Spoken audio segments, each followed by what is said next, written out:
कहीं आपके साथ भी ऐसी घटना तो नहीं घट गई कि एकदम से आप ऊपर की तरफ गए और फिर नीचे आ गए? कहीं ऐसा तो नहीं कि आप अब सन्यास की तरफ जा रहे हो, सन्यासी होने का सोच रहे हो? कहीं ऐसा तो नहीं कि अब आपको लगता है कि मैं दार्शनिक बन जाऊं?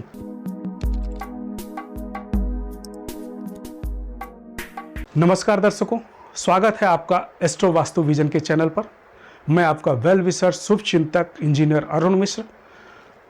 पिछले वीडियो से चर्चा के क्रम में आपका घर, आपका प्लॉट, आपका व्यावसायिक प्रतिष्ठान का मुख या फेस किस दिशा में है, उसके क्या फायदे और नुकसान हैं, उसको बढ़ाते हुए आज हम वायव्यमुखी भूखंड या घर अर्थात आपके नॉर्थ और वेस्ट के कोने वाले घर पर चर्चा करूंगा। वास्तु के रिजल्ट के अनुसार ईशान कोण और नैऋत्य कोण के भूखंड वाले आपके प्लॉट, आपके घर के तुलना में वायव्य कोण मुखी आपका जो भूखंड है या घर है, उसका फल थोड़ा निम्न होता है। परंतु यदि आपने इस घर को बनाते समय, इस बिजनेस प्लेस को बनाते समय वास्तु के अनुसार सावधानियां रखी, तो यह घर, यह बिजनेस प्लेस आपको आसमान की ऊंचाइयों तक ले जाएगा। क्यों? कि इसका प्रतिनिधित्व आपका चंद्र ग्रह करता है। अक्सर इस घर में रहने वाले लोग, बिजनेस प्लेस में काम करने वाले लोग अचानक से आसमान की ऊंचाइयों तक जाते हैं और कई बार देखा जाता है कि वो नीचे भी आ जाते हैं।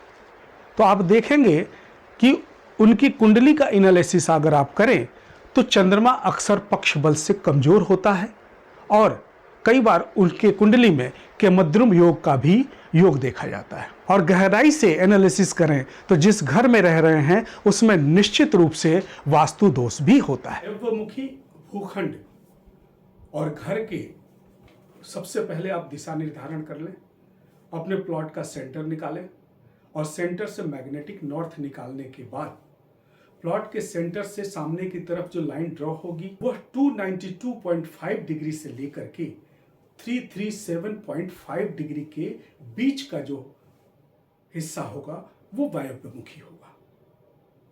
वायव्यमुखी भूखंड में यदि आपने निर्माण करते समय वास्तु की गलतियां की तो इसमें रहने वाले जो ओनर हैं, जो मालिक हैं, अचानक से ऊपर तो जाएंगे, उनकी वृद्धि तो होगी, परंतु वो नीचे की तरफ आ जाएंगे, उनको संघर्ष करना पड़ेगा। ऐसा भी देखा जाता है कि इसमें रहने वाले ओनर जो है सन्यासी हो जाते हैं, दार्शनिक हो जाते हैं। साथ ही साथ यदि आपने अपने मन को अंकुश में नहीं रखा, वास्तु दोष हुआ, मन आपका भ्रमित हुआ, मन आपका उच्छृंखल हुआ, तो आप मुकदमेबाजी जैसे झंझट में भी फंस जाएंगे। हाँ, यदि आपने इस दिशा में ओवरहेड टैंक, वाटर सोर्स का निर्माण कर लिया तो अवश्य ही ऐसा संभावना बन सकता है। इसके निर्माण में आप कुछ सावधानियां रखें।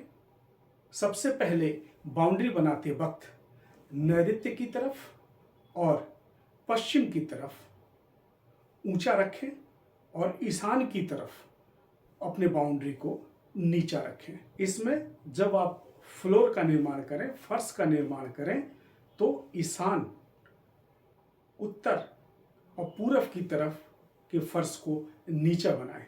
नैऋत्य की तरफ अगर फर्श ऊंचा बनाते हैं तो आपके वंश की प्राप्ति में और धन की प्राप्ति में हमेशा योगदान बना रहेगा। इस भूखंड वाले प्लॉट में यदि आप पश्चिम की तरफ पेड़ लगाते हैं तो यह आपके लिए फायदेमंद होता है।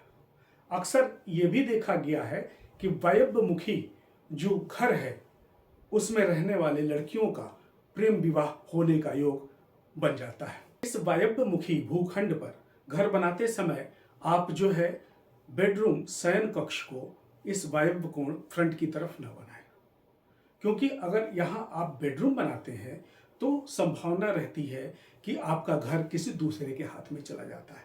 अतः इसमें आप केवल अतिथि कक्ष या गेस्ट रूम बनाएं। इस भूखंड पर आप अगर गेट बनाना चाहते हैं तो सामने वाले हिस्से को 9 बराबर भागों में बांट दें। पश्चिम की तरफ चौथे और पांचवें हिस्से में, और उत्तर की तरफ तीसरे हिस्से में आप अपने गेट का निर्माण कर सकते हैं। इस घर से जल निकास ड्रेनेज सिस्टम को आप उत्तर की तरफ से ही निकालें।